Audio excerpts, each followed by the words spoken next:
I remember the click of the suitcase zipper before I remembered my mother's voice. That small, final sound, plastic teeth locking together like a verdict. "We can't afford to take two," she'd said earlier, calm and careful, like money had feelings that might get hurt if she raised her voice. "Your sister's never been. You'll understand." I did understand. I always did. The house was quiet when I left, not the peaceful kind, the kind that feels staged, like a room cleared for a crime scene. I stood in the hallway where family photos leaned slightly crooked, my sisters smiling in beaches and hotels, me cropped out of frames or positioned like a guest. I took a breath. Then I took what was mine, every piece I'd ever bought with my own money, every receipt I'd kept, every memory they'd tried to charge rent for. I didn't slam the door. I never did things loudly. The betrayal didn't start with the vacation. It just finally stopped pretending. We were sitting at the kitchen table when she said it. My mom, my sister next to her, already glowing with anticipation she hadn't earned yet. The fan overhead clicked rhythmically like it was counting down my patience. "Flights are expensive," my mom said, "and hotels, and food. You know how it is." I nodded. I was good at nodding. Years of practice. My sister didn't even look at me. She was scrolling through pictures on her phone, sunsets, cocktails, somewhere far away. She didn't say thank you. She didn't say sorry. She didn't say anything. That was the first cut. Clean, efficient.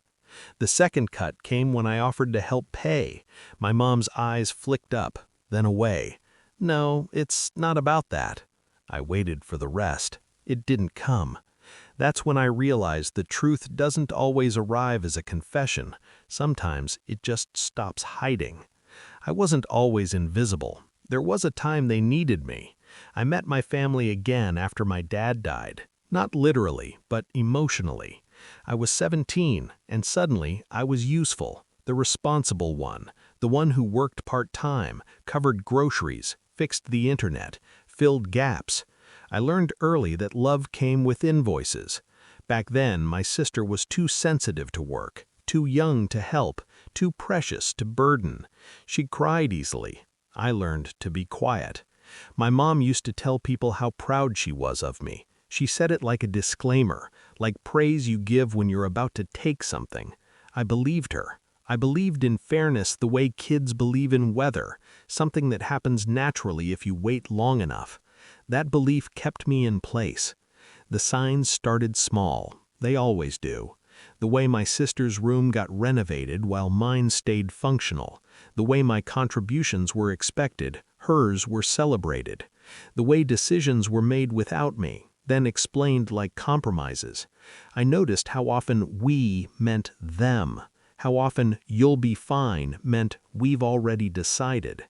I kept track without meaning to. Dates, amounts, conversations, not because I planned revenge yet, but because something in me needed proof. I needed to know I wasn't imagining it. The proof came in the form of a message I wasn't supposed to see. My mom's phone buzzed while she was in the shower. I wasn't snooping, I was passing by. The screen lit up. "She doesn't need to know, just book it." My sister. There it was, the sentence that ended my patience. They weren't broke, they were selective. I didn't confront them, not then. That's the thing people misunderstand about revenge. They think it starts with anger, yelling, tears, slamming doors. Mine started with stillness. I went back to my room and sat on the bed. I looked around at the things I'd bought over the years. Desk, chair, lamp, bookshelves, curtains, even the damn toaster in the kitchen. I remembered every paycheck, every sacrifice. I opened a notes app and started listing, not emotionally, methodically. What I owned, what I paid for, what I could prove. I wasn't planning to hurt them. I was planning to stop hurting myself. The vacation was booked 2 days later. They told me over dinner, like it was weather again. My sister finally looked at me then, smiled. "You'll hold down the fort, right?" I smiled back. Of course. Inside, something clicked into place. I gave them nothing to fight. No resistance, no drama. I helped pack, I watched the house, I smiled when they left. Then I waited. People think revenge has to be dramatic to be satisfying. Fireworks, screaming, public humiliation. They're wrong. The most effective revenge is absence. I took the week to dismantle my life quietly. I changed passwords, transferred money, canceled shared subscriptions. I took photos of receipts I'd saved, screenshots of bank statements, proof of purchase. I labeled everything. I boxed my belongings carefully, not rushed, not sloppy. Each item placed like evidence. The living room started to look empty, not barren, clean, like a space that never belonged to me in the first place. I left the walls untouched. I wasn't erasing myself, I was extracting. On the fourth day, my mom called from the beach. Her voice was light, happy. "Everything okay at home?" "Fine," I said. "Enjoy yourselves." She told me about the hotel, the food, how relaxed my sister looked. She sounded relieved, like she'd finally made the right choice. I let her talk. I imagined her returning to a house that echoed. I left on the sixth day. I didn't take souvenirs. I didn't leave notes. I forwarded my mail. I locked the door. Then I blocked their numbers. The confrontation didn't happen in person. It happened through silence. They tried calling, messaging, emails. Confusion first, then panic.